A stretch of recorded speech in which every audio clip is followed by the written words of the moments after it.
জীবনে সবাই জিততে পারে না, কিন্তু সবাই এক না এক সময় ঠিক হেরে যায়। আমি ভালো আছি, এটা একটা প্যারাডক্স। আমাকে ভালো থাকতে হয়েছে, এটাই রিয়ালিটি।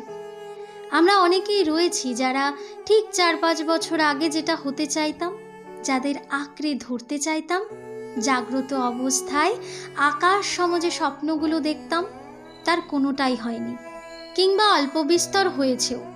আমাদের কাছে আফসোস রয়েছে, একটা ভুলে ভরা অঙ্কের খাতা রয়েছে, অনেকগুলো নির্ঘুম রাত রয়েছে, ভীষণভাবে মন থেকে কিছু চাওয়ার পর সেটা না পাওয়ার শান্ত দীর্ঘশ্বাস রয়েছে, আর কারোর আবছা একটা মুখের অবয়ব রয়েছে, যেটা ভুলতে সময় লেগেছিল। জীবনটা কোনো ঝা চকচকে পর্দায় দেখানো সিনেমা নয় যার হ্যাপি এন্ডিং থাকতেই হবে। সবার জীবনেই কিছু না কিছু অধরা থাকে, যেটা সে প্রকাশ করতে চায় না। আমি চেষ্টা করেছি, হয়নি, হ্যাঁ আমি পারিনি, আমার ভুল হয়েছে, তবু কিন্তু আমি নিঃস্ব হয়ে যাইনি। এইটুকু যেই দিন বুক বাজিয়ে বলতে শিখে যাব, দেখবে সবটা কেমন যেন সহজ হয়ে গেছে। সমাজ অনেকে অনেক কথাই তোমায় নিয়ে বলবে, তোমায় নিয়ে চর্চা হবে, হেয় করা হবে, হিংসেও হবে অনেকের।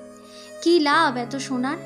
দিনের শেষে যতবার তুমি খুশি তো এর উত্তর করতে পারছো, সেই উত্তরটা ভালো হোক কিংবা খারাপ, যাই হোক না কেন, দেখবে একটা সম্ভাবনা নিয়েই তবে বেঁচে আছো।